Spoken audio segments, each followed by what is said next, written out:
খালেদা জিয়ার শেষ বিদায়ে এক তারেক রহমান সামলেছেন ৩ চরিত্র।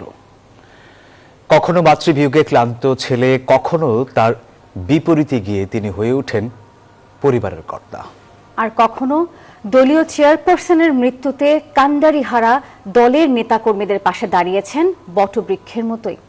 তারেক রহমানের অবয়বের বাকিটা রিশাদ হাসানের কাছে। ২৬ ডিসেম্বর জিয়া উদ্যান। বাবার সমাধির পাশে দাঁড়িয়ে তারেক রহমান। পকেট থেকে রুমাল বের করে তার সেই চোখ মোছার মুহূর্তটা এখনো ঘুরছে সামাজিক যোগাযোগ মাধ্যমে। তার ঠিক ৪ দিন পর সবাইকে কাঁদিয়ে চলে গেলেন বেগম খালেদা জিয়া। আবারও সন্তানের চোখে মুখে বিষণ্ণতা।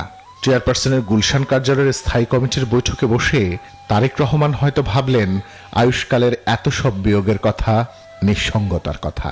১৭তে বাবা, ৫০-এ ছোট ভাই, আর ৬০-এ হারালেন মা। তবু তারেক রহমান জানেন তিনি যতটা পরিবারের বড় সন্তান, ততটাই একজন স্বামী, একজন বাবা, তার থেকেও বেশি দেশের সবচেয়ে জনপ্রিয় রাজনৈতিক দলের প্রধান। তাই তো মায়ের কফিনের পাশে বাধ্য সন্তানের মতন করলেন কুরআন তেলাওয়াত, সামলেছেন শোক সন্তপ্ত নিজের স্ত্রী সন্তানকে। খালেদা জিয়ার বিদায় বেলায় দায়িত্বশীল সন্তানের মতন মায়ের সকল ঋণের ভার তুলে নেন নিজের কাঁধে।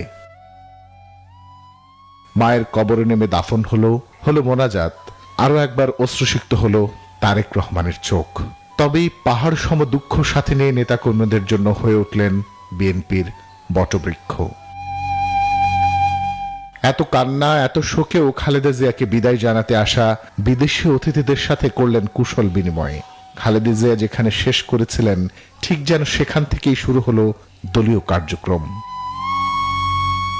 এই ঘটনার সাথে সারা দেশ দেখল একজন সন্তানের আবেগ, পরিবারের এক দায়িত্বশীল কর্তা, পাশাপাশি পেশাদারিত্বের মিশ্রণে এক অনন্য তারেক রহমান। রিশাদ হাসান, নিউজ 24, ঢাকা।